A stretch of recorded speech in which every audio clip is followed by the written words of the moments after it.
Hello, everyone. Today, we will be talking about Chapter 11 of the textbook, Personality Psychology. So, personality psychology seeks to explain why people act, think, and feel in unique ways, and how these traits persist across different situations and over time. Personality psychology aims to identify the underlying structures of personality, understand how personality develops, and explore how it influences behavior in various contexts. Personality psychology also explores how personality affects behavior in different situations, such as relationships, work settings, and health. So, by exploring these aspects, personality psychology provides insights into what makes each individual unique and how personality impacts our everyday experiences. So, what is personality? Personality refers to the unique set of characteristics, traits, behaviors, thoughts, and emotions that define an individual and influence how they interact with the world. Traits are enduring patterns of thoughts, feelings, and behaviors that are consistent across various situations. Examples include being outgoing, introverted, kind, or anxious. Traits are often considered the building blocks of personality. Temperament refers to the innate biological aspects of personality that are present from birth. It includes basic emotional responses like how easily a person becomes upset or how they react to stress. Behavior patterns are how a person typically acts in various situations. These behaviors are influenced by their traits, emotions, and motivations. Cognitions, of course, are a person's thought processes, including their way of interpreting and making sense of the world. This includes their self concept, beliefs, and attitudes. And of course, emotions are the emotional responses that influence a person's interactions and decisions. These can range from calm and collected to intense and reactive, depending on the individual.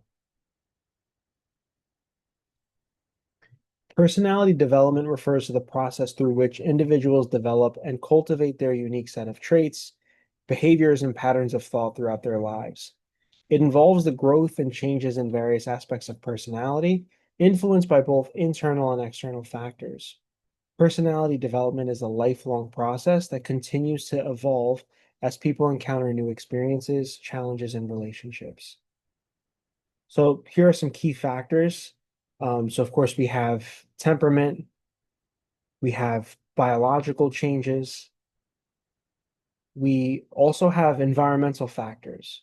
So, family and upbringing, the way a person is raised, the values instilled by their caregivers, and the emotional support they receive during their childhood. Social interactions, so relationships with peers, teachers, colleagues, culture and society, so the cultural and societal norms that individuals are exposed to, which help shape their beliefs, values, and behaviors. We have life experiences, so things you experience through childhood and adolescence, the attachment style of your caregiver, and early socialization. We have adulthood and the personal experiences that occur throughout adulthood, career choices, relationships, parenting, major life events, which occur throughout the lifespan, which include things like trauma, major successes, failures, um, traveling, which all can lead to shifts in personality, either reinforcing or challenging existing traits. From the cognitive and emotional development side, we also have self concept and emotional regulation. So, self concept is the idea that as individuals mature, they develop a sense of self, which includes self esteem, identity, and personal values. This process helps people understand their role in the world and guides their behavior. Emotional regulation, as we've discussed before, is the ability to manage and express emotions, influencing um, sort of influencing how one develops over time. Individuals who develop strong emotional intelligence tend to have better relationships and decision-making skills. Personality development more generally is an ongoing dynamic process that is shaped by both nature and nurture. While some aspects of personality are innate, experiences, socialization, and individual choices play a significant role in shaping who we are. A deeper understanding of personality development can lead to better self-awareness, healthier relationships, and a greater ability to navigate life's challenges. So next up, we have the stages of personality development. So we have infancy and childhood, which is the foundation of personality development, occurring during this stage. It's influenced by family interactions, attachment styles, and early experiences. Adolescence, which is marked as a period of a great degree of change. This is where individuals explore their identity, their values, and their social roles.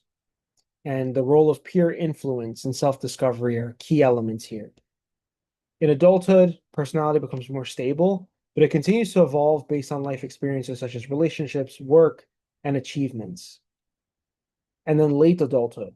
While personality traits are often stabilized here, later life can bring reflection, wisdom, and changes in priorities that continue to shape personality. So, some factors that influence personality growth. We have self-awareness, which is gaining an understanding of one's strengths, weaknesses, and values.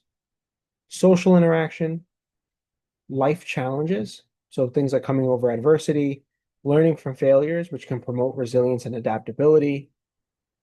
We have cultural and social societal norms and continuous learning.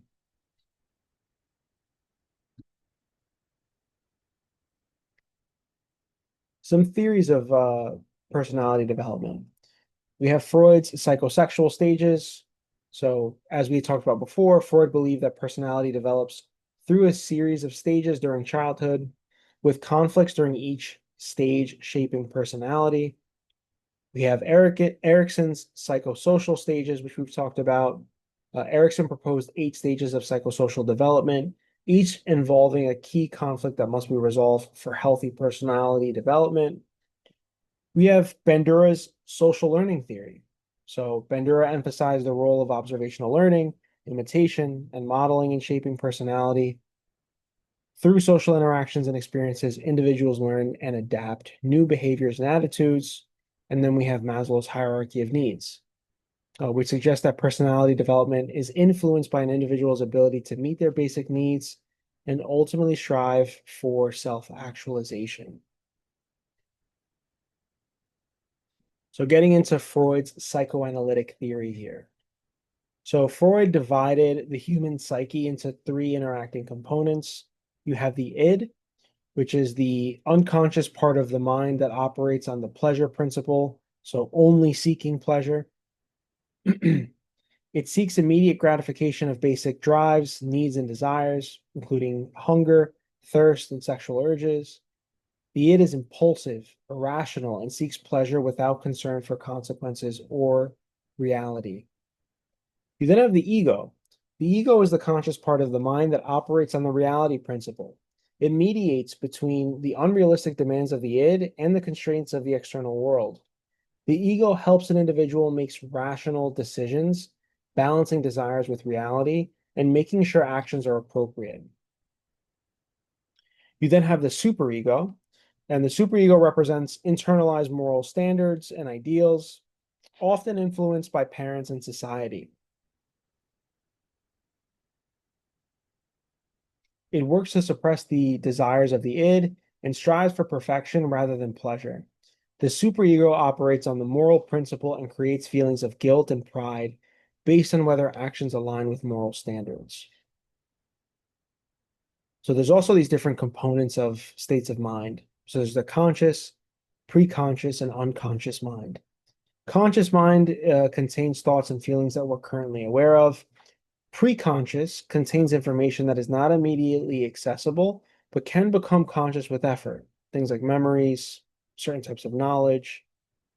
We then have the unconscious mind, which Freud considered the largest part of the mind, housing repressed memories, desires, and emotions.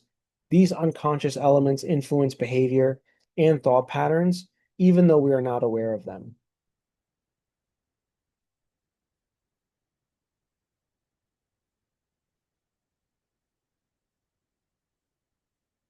So we also have defense mechanisms. So Freud believed that the ego uses defense mechanisms to cope with anxiety and conflict between the id and the superego. These unconscious strategies help protect the individual from emotional pain. We have repression, which is pushing uncomfortable thoughts or memories into the unconscious, projection, which is attributing one's own desirable thoughts or feelings to someone else, displacement, which is redirecting emotions from the original source to a safer target, denial, which is refusing to accept reality or facts to avoid discomfort, rationalization, which is justifying or explaining away actions to make them seem more acceptable, and we have sublimation, which is channeling unacceptable impulses into socially acceptable behaviors. So, for example, if you say you're generally very aggressive and you get into like an aggressive competitive sport to get that aggression out. Freud believed that much of human behavior and personality is driven by internal conflict, especially between the demands of the id, the instinctual desires, and the restrictions of the superego, the moral standards, and the mediating function of the ego, or rational thought. This ongoing conflict is the root of much psychological tension and personality development.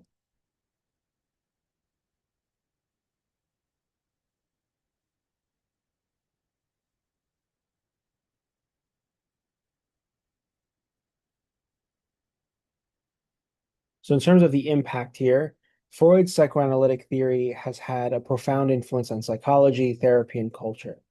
Many concepts, such as the unconscious mind, defense mechanisms, and childhood development, continue to be an integral aspect to modern psychology. Some criticisms, though, were that Freud's theories have been too focused on sexuality and being difficult to scientifically validate, so really lacking empirical support.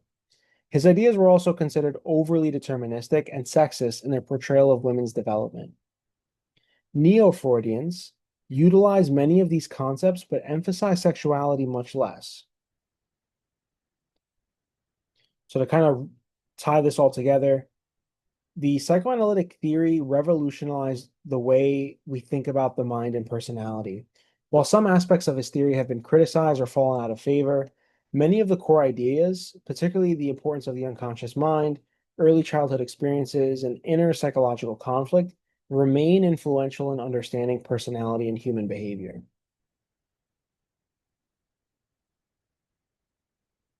Moving along to trait theory.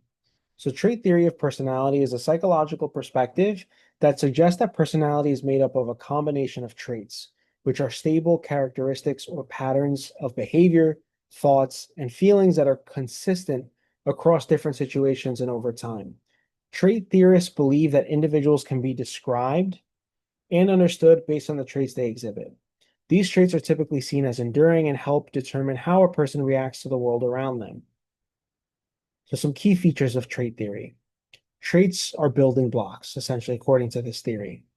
Traits are fundamental dimensions of personality that can explain behavior patterns. So, for example, some people may consistently be outgoing, while others may be consistently introverted. These behaviors are tied to underlying traits that are stable over time. Trait theory is more concerned with describing and categorizing personality traits than explaining how or why they develop. It doesn't focus on deep psychological mechanisms, but instead looks at the observable behavior patterns that make people unique. There's also this idea of trait consistency. So, one key idea of trait theory is that traits remain relatively stable across different situations and throughout an individual's life. So, for example, an extroverted person will typically be social in a variety of settings, and a conscientious person will be organized and diligent in different contexts. So, some major trait theorists and models. We have Gordon Allport. Allport was one of the earliest psychologists to focus on personality traits. He proposed that people have a combination of common traits shared by many people and individual traits, which are unique to each person. Central traits are the major characteristics that make up a person's personality. So things like being honest, kind, or assertive. You then have secondary traits, and these are more specific to situations and less consistent. So, for example, being outgoing at parties but shy in formal meetings. Raymond Cattell, who we've talked about a few times before, used statistical techniques to identify the basic traits that form human personality. He developed the 16 personality factor model, which identified 16 primary traits that describe a person's behavior. Cattell's work focused on identifying factors that explain the variability in human personality, including traits like warmth, reasoning, emotional stability, and dominance. Hans Eysenck proposed that personality can be understood in terms of three broad dimensions: extroversion, which is the degree to which a person is outgoing, sociable, and assertive, versus introverted and reserved; neuroticism, which is the degree of emotional stability and tendency to experience negative emotions like anxiety or mood swings; and psychoticism, which is a dimension related to aggression, creativity, and impulsivity. These three dimensions are believed to capture the most essential aspects of personality. We also have, and this is very, very commonly used, the five-factor model, or the Big Five. This identifies five major dimensions of personality that are believed to capture the essence of an individual's personality. And these dimensions are often remembered by the acronym OCEAN. So the O, you have openness to experience, the degree to which a person is open-minded, curious, imaginative, and willing to try new things. For the C, we have conscientiousness, the tendency to be organized, responsible, reliable, and goal-oriented. The E stands for extroversion, the extent to which a person is outgoing, sociable, energetic, and assertive. We have agreeableness, so how cooperative, empathetic, and trusting a person is towards others. And the N is for neuroticism, the degree to which a person is prone to negative emotions such as anxiety, sadness, and irritability. The Big Five is considered the most comprehensive and scientifically validated trait model today. Researchers have shown that these five factors can explain much of the variation in human behavior and are stable over time. So trait dimensions focus on identifying the key aspects of traits that can describe the diversity in human personalities. So, for example, someone scoring high on extroversion is likely to be talkative and outgoing, while someone scoring low might be quiet and reserved. The continuum of traits. So, this is the idea that traits exist on a continuum, meaning individuals can fall anywhere along a spectrum. So, it's not necessarily that someone's like extroverted or introverted, but like they're somewhere on a spectrum there. Personality as a combination of traits. So rather than focusing on one single trait, trait theory sees personality as a combination of many traits. So, for example, an individual may be high in conscientiousness and agreeableness, but low in neuroticism, stability over time. And in thinking about application of trait theory, we have personality assessment. So, trait theory provides the basis for personality assessments, such as the Big Five inventory, which are used in psychological research, counseling, and organizational settings.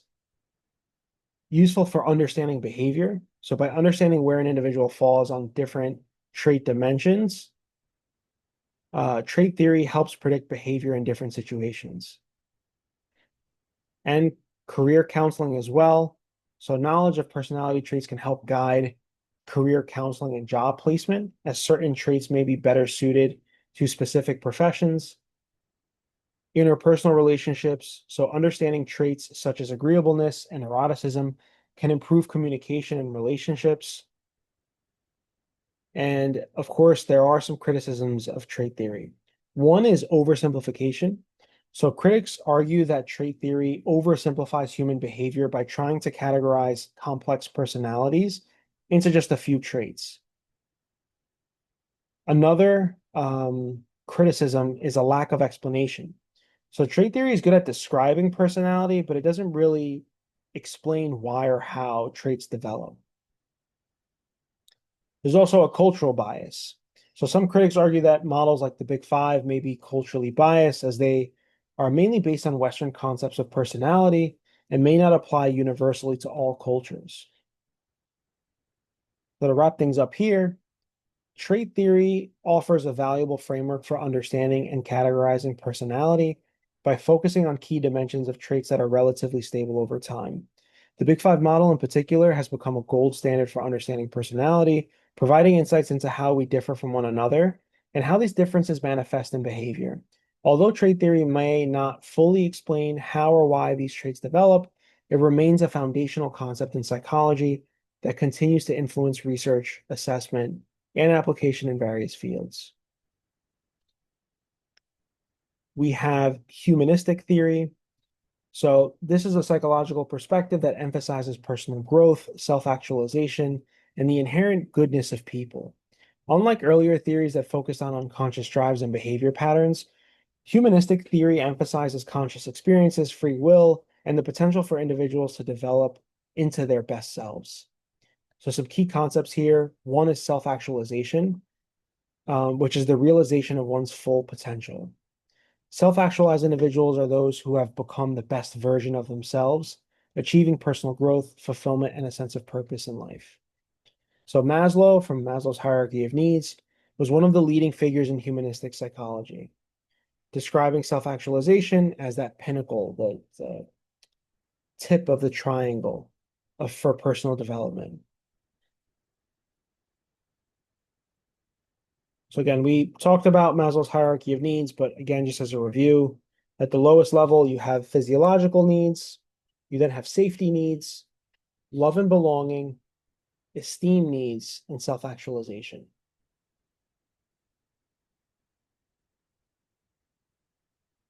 So there's also this idea of the self. So Carl Rogers, which is another major figure in humanistic psychology, emphasized the importance of the self in personality development. He described the self as the organized, consistent set of perceptions and beliefs about oneself. And here we have the ideal self versus the real self. So according to Rogers, individuals strive for congruence or sort of like commonality between their ideal self, who they want to be, and their real self, or who they actually are. A significant gap between the two can lead to feelings of inadequacy or distress. Unconditional positive regard is an important piece of Rogers' work. So Rogers emphasized the importance of unconditional positive regard, which refers to accepting and supporting an individual no matter what. This concept is important for healthy psychological development as it encourages individuals to feel valued and accepted, regardless of their flaws or mistakes. We have free will and personal choice. So this concept really encourages a focus on personal responsibility and self-determination, promoting the belief that individuals can choose their paths in life and work towards becoming their best self. We have positive regard and empathy.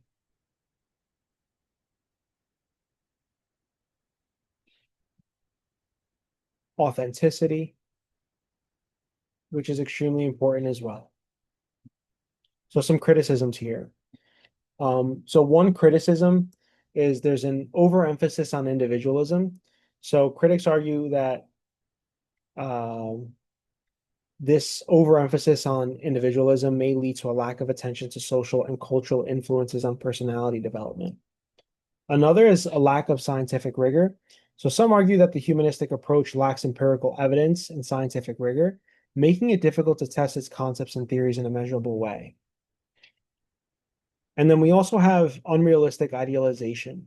So some people find the idea of self-actualization to be overly idealistic or unattainable. So critics argue that not all individuals can achieve such a high level of personal growth. Wrapping this all together, the humanistic theory of personality emphasizes the potential for personal growth, self-actualization, and the innate goodness of individuals. It stresses the importance of consciousness, free will, and the ability to change. Pioneers like Maslow and Rogers have had a lasting impact on psychology, particularly in the areas of therapy, personal development, and the understanding of human potential. So, despite some criticisms and valid ones as well, humanistic theory continues to be a vital and influential framework in understanding personality and human behavior. So, moving along to the social cognitive theory. It is a psychological perspective that emphasizes the role of social learning, cognitive processes, and the environment in shaping an individual's personality. This was developed by Bandura, and this theory focuses on how people acquire and apply knowledge and how this influences their behavior, emotions, and overall personality development. So, unlike some personality theories that focus on inherent traits or unconscious drives, the social cognitive theory emphasizes the interaction between cognitive factors, behavior, and environment. Some key concepts here: reciprocal determinism, which is the idea that there is this dynamic interaction between personal factors. So, like what's within you, what's going on with you, and your environment. So, the personal factors include things like cognitions, beliefs, attitudes, and behavior.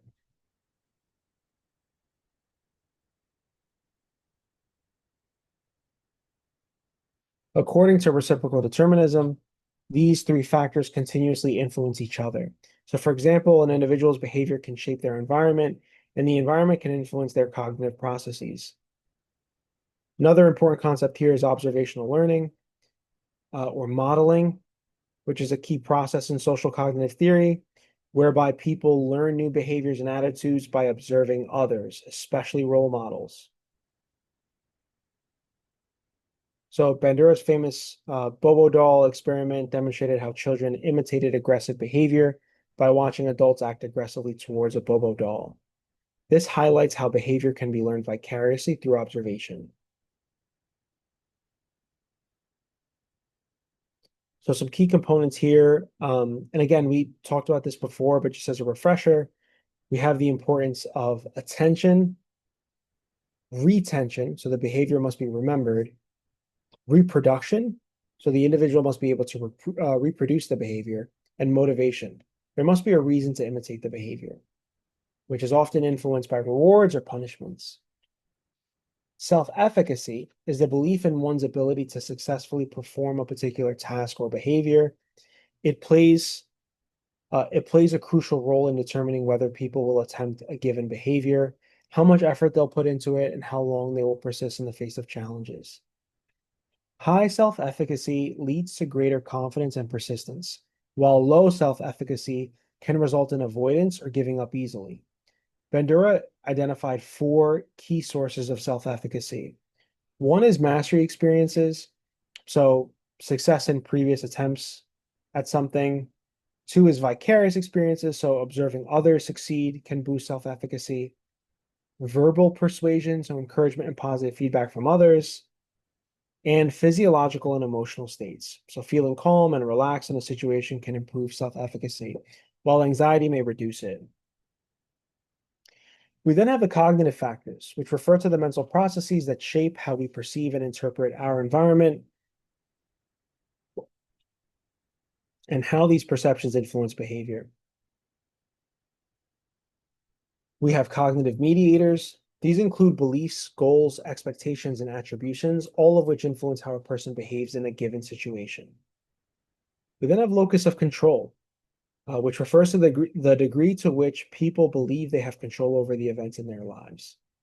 And again, we have internal locus of control, which people will attribute their sort of like their own ability to influence an outcome or influence something happening, and then external locus of control. A key piece of this is behavioral and cognitive modeling.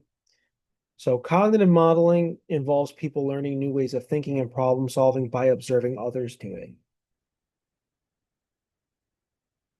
We also have social cognitive theory and personality development here. So personality as a product of environment and experience. So according to social cognitive theory, personality is shaped by the interaction of the cognitive factors, behaviors, and environmental influences.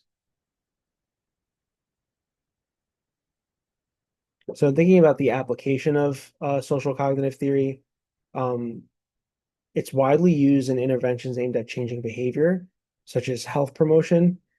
So movements like helping people quit smoking or exercising more, education, psychotherapy, of course. And moving along now to some criticisms of social cognitive theory.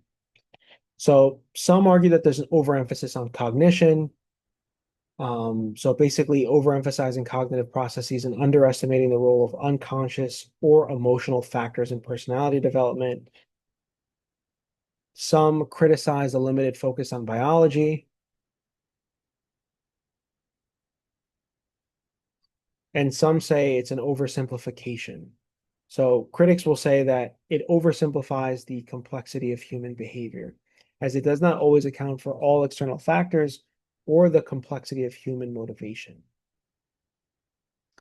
Just to wrap things together here, social cognitive theory of personality emphasizes the importance of cognitive processes, learning through observation, and the dynamic interaction between behavior, personal factors, and the environment.